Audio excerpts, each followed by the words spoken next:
Daniel and the Lion's Den. Have you ever been to the zoo and seen a lion? Can you imagine being thrown inside a cage and sleeping overnight with a group of hungry lions?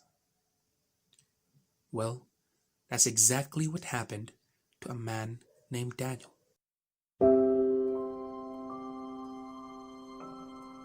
You see, Daniel was a servant of King Darius.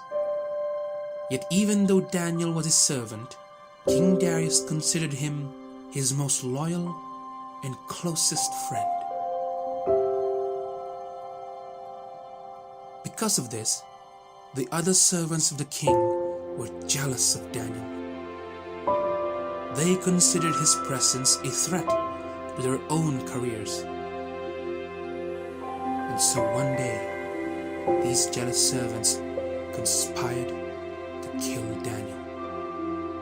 And to do so, they would have King Darius do it himself. The jealous servants proposed a decree to King Darius. For 30 days, no prayers would be addressed to any other god or man but Darius himself. And anyone who broke this decree would be thrown to the lion's den.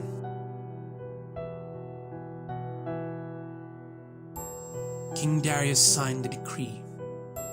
After all, he was a powerful king, worthy of respect and worship. But this delusion clouded his judgment.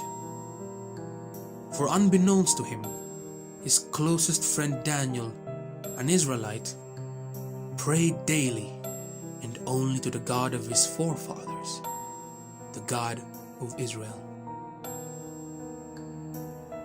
King Darius was deeply distressed. The decree was clear and final.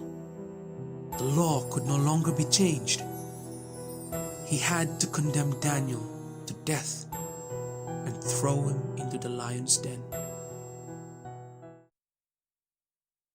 The two said their farewells, and Daniel headed towards his execution.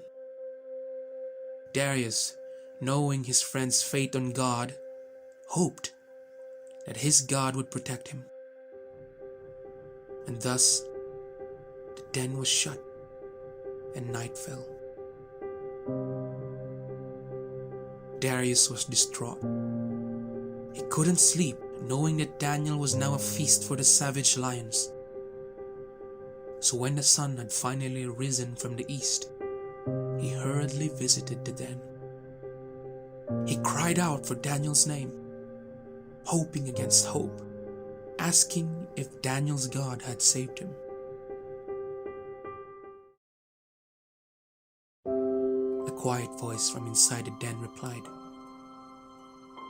"God sent an angel to shut the lion's mouth, my king, for I have been found blameless before him." King Darius rejoiced.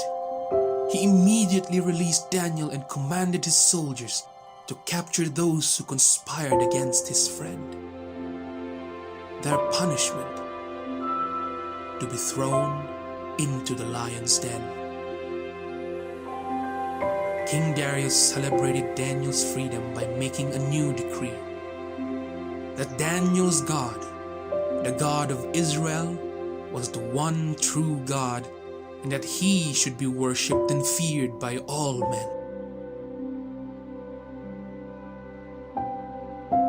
And so, like Daniel, let us keep the faith, for there is hope in God's promises. In him we shall fear no king or lion, no trial or tribulation, not even death, for as long as we are with God.